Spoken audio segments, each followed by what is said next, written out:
I want to share something with you totally unscripted, but it's been something I've been thinking about over the weekend.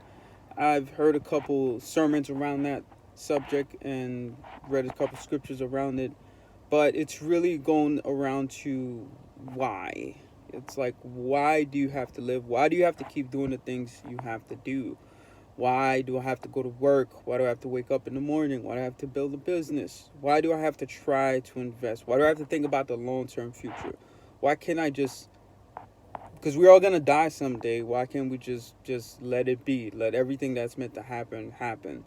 All the evil things that are going around the world, why do we have to do something about it? Is there something else, someone else that's able to take care of all that? That mentality, I really can't get my head wrapped around that at all. I don't know if it's because God have picked me out of a bunch to, if I find something that I can take actions upon, do something about it completely. Because if you think about it, if just using me as an example, I grew up minority family, we didn't have much income and such, and then migrated from Haiti to here, right? If someone did not put in or fight for a law, a policy for immigrants to be able to come here and be able to come here, and they were just like, oh, someone else is going to do that, it would have never happened because no one would have done it, put it in front of Congress to have done it, right? That's one in my life. Another thing, after I got here now, being an immigrant and not having as much, going to school, especially college, I remembered I had financial aid. If no one stepped in and said, listen, we need public schools because it allows people who are incapable of paying a $20,000, $30,000 tuition the ability to be able to go to school for free, pretty much. It covers their tuition and they have the capability, right? Because it started with somebody. Know why? If no one did that, I would not have the opportunity to go to school at all. And I was able to get extra money back through financial aid. And I can understand this is more of a democratic part of it, not to get into politics or anything like that. It's more of a democratic thing that put in a lot, help fight against laws to make sure that the people who have less than or incapable have the opportunity to be able to have a share. And it's not meant for you to comfortably live that forever at all. It's for you to get from point A to point B, and now you do your part to give back. Because I can tell you for a fact, the amount of tax dollars that I've paid across in New York State, that I've definitely contributed way more than my tuition was when I went to college. But I'm happy about that because it's a cycle. Now my portion of tax dollars is able to go to someone else because someone else had the thought of, listen, I can't just sit around and do nothing. I have to try to help these people and create an opportunity for them. That is why I'm able to do that. You see a homeless person on the street, right? A lot of them, sometimes you see them smoking or drinking, or you give them $1, they end up wasting it on something else. So why do you have to give? Someone else will do that, right? That's the thought. And in reality, what if you were in that situation, right? And everybody said the same thing about you at that point, just judging you based upon the fact that another homeless person did that same manner. They took the dollar or $2 and they went and bought cigarettes or some alcohol with it, instead of actually using it for food. And then you may ask yourself why. Why do some lawmakers still try to fight for these people, no matter what they are? And those are the constant cycles we deal with. Because if we all let go of everything, the evil around this world would overtake all the goodness and there would be nothing left.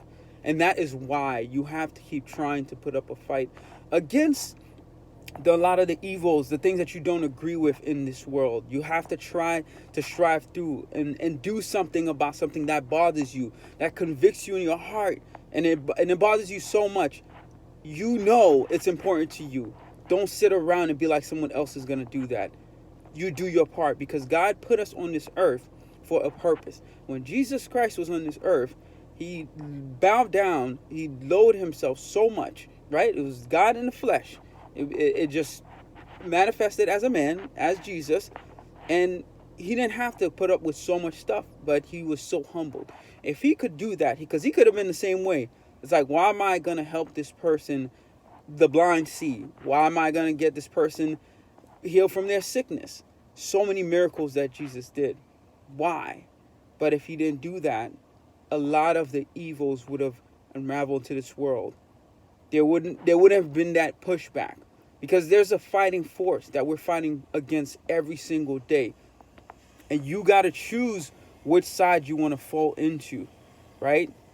When it comes to your investment, yes, why? I could just let everything go and just be poor, and we're all gonna die someday, and just let it be. But you got families to feed. You got people to take care of. I know I do. I have a lot of organizations I support on a yearly basis, and they're part of the fuel and the reasons why I work and try to build my business and invest. That's the reason I have real estate, because I'm housing somebody. Because I know for a fact there are bad landlords out there. I'm fighting against that force. There are landlords who don't give a crap about their tenants and just let them be. They don't take care of nothing. But instead, I'm trying to make a difference. I'm one person, yes. You may see it as, oh, you're one person. It doesn't matter. It really does. Because when you have a million of one person who have that same mentality, now you have a million people who are fighting against that force. And that is why. And I'm really like pledging with you right now. If you're dealing with that same situation and seeing emptiness and finding no purpose in what you're doing, and don't think that you're matter in everything that you do, what you believe in, fight against it, because it does matter. You're one person, but it has that long-term effect. Because every single invention that came into this world, one person could have been like, oh, somebody else did that already. Why am I creating this next thing? But it has a purpose. And it brings some type of satisfaction to people. And that's what God made us to do into this world. So I hope you find that encouragement, because this is something that's been bothering me and I've been thinking about it. Whoever gets to hear this, I hope you take and find into yourself, find within your ground, what is it that you want to fight for, and fight for it. Don't give up. As hard as the world is making it seem, it is supposed to be this way. For all my followers of Christ, you know that when you give your life to Christ, life is not meant to be easy. It's just that he has equipped you with more wisdom, more capability, more awareness, and more strength. But it's not for you to just sit around and do nothing. You have to do something with it. So that's why the problems are going to come the minute you devote more of your life into Christ. So peace and love. Trust in Jesus. Stay encouraged. Find your why. Find your purpose. And continue to fight for it. Peace.